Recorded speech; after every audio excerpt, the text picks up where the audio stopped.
بسم اللہ الرحمن الرحیم۔ السلام علیکم ناظرین، آج کی اس ویڈیو میں ہم بات کریں گے کہ اللہ پاک نے مور کو جنت سے کیوں نکالا۔ پیارے دوستو، مور ایک بہت ہی خوبصورت پرندہ ہے، لیکن یہ اس سے بھی زیادہ خوبصورت جنت میں تھا۔ مور کی خوبصورتی اور اس کے حسن پر دوسرے پرندے ناز کرتے تھے، لیکن ان سب خوبیوں کے باوجود مور نے ایسا کیا کیا کہ اسے اللہ پاک نے جنت سے نکالا۔ اللہ تعالیٰ نے جب حضرت آدم علیہ السلام اور اماں حوا کو پیدا کیا تو اس کے بعد ان کو جنت میں بھیج دیا۔ وہ دونوں جنت میں سکون کی زندگی گزار رہے تھے اور بہت ہی مزیدار لذیذ پھل اور میوے کھایا کرتے تھے، لیکن ایک اناج جس کو کھانے سے اللہ پاک نے انہیں منع فرمایا تھا، وہ اناج گندم تھا۔ اب آپ کو بتا دوں، حضرت آدم علیہ السلام کی وجہ سے شیطان کو جنت سے نکال دیا گیا تھا۔ اسی وجہ سے شیطان کو حضرت آدم سے دشمنی ہو گئی تھی اور وہ حضرت آدم کا دشمن بن گیا تھا۔ شیطان کی ایک خواہش تھی کہ وہ کسی طرح حضرت آدم کو جنت سے نکال دے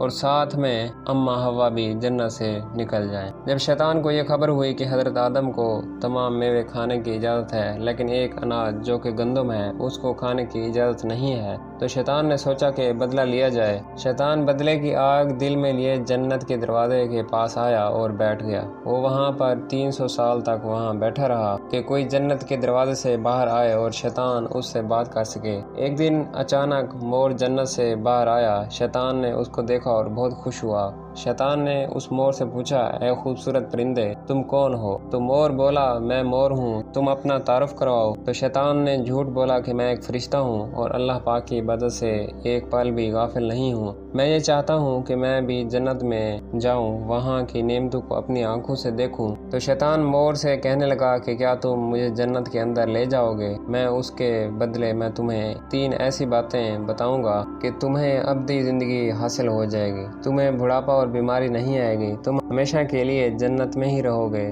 شیطان کی یہ ساری باتیں سن کر مور لالچ میں آ گیا اور کہنے لگا کہ مجھ میں اتنی طاقت نہیں ہے کہ میں تمہیں جنت کے اندر لے جاؤں، لیکن میرا ایک دوست ہے جو کہ سانپ ہے، وہ شاید تمہاری مدد کر سکتا ہے۔ یہ کہہ کر مور اپنے دوست سانپ کے پاس آیا اور اس کو ساری بات بتائی۔ سانپ بھی شیطان کی باتوں سے بہت خوش ہو گیا اور شیطان کو اپنے منہ میں چھپا کر جنت میں داخل ہو گیا، اور یوں شیطان اپنی چال میں کامیاب ہو گیا۔ جنت کے تمام نگہبانوں کو یہ معلوم تھا کہ شیطان یہ چال چل رہا ہے اور جنت میں آ چکا ہے۔ فرشتے شیطان کو جنت سے نکالنے لگے، تبھی اللہ پاک کا حکم ہوا کہ اسے ابھی جنت میں ہی رہنے دیا جائے۔ وہ فرشتے اللہ تعالیٰ کے حکم سے رک گئے۔ شاید حضرت آدم علیہ السلام کا امتحان تھا۔ شیطان حضرت آدم اور اماں حوا کے پاس جا کر اپنی محبت کا اظہار کرنے لگا۔ وہ دونوں ہی شیطان کو پہچان نہ سکے، کیونکہ ماضی کے مقابلے میں شیطان کی شکل تبدیل ہو چکی تھی۔ شیطان کہنے لگا، میں چاہتا ہوں کہ آپ دونوں ہمیشہ جنت میں اسی طرح خوش و خرم رہیں۔ حضرت آدم نے اس کی بات بہت غور سے سنی۔ شیطان نے کہا، اگر آپ میری بات پر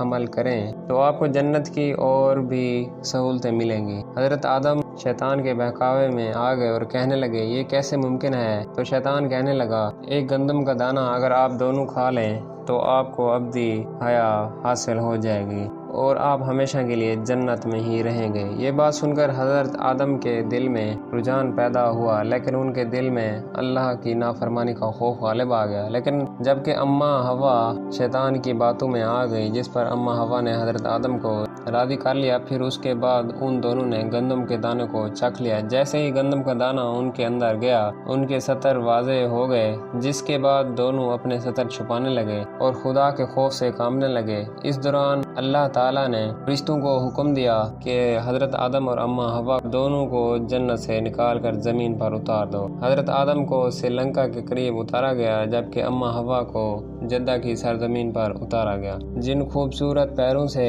مور شیطان کو جنت کے اندر لے کر آیا تھا، وہی خوبصورت پاؤں اللہ پاک نے مور سے لے لیے۔ سانپ جو شیطان کو اپنے منہ میں چھپا کر لایا تھا، اس کے منہ سے خوبصورت خوشبو چھین کر اس میں زہر ڈال دیا گیا۔ پھر مور کے ساتھ ساتھ سانپ کو بھی جنت سے نکال دیا گیا۔ پیارے دوستو، آپ کو یہ ویڈیو کیسی لگی؟ اگر آپ کو یہ ویڈیو اچھی لگی ہو تو لائک اور شیئر کریں اور ہمارے چینل کو سبسکرائب بھی کریں۔ جزاک اللہ۔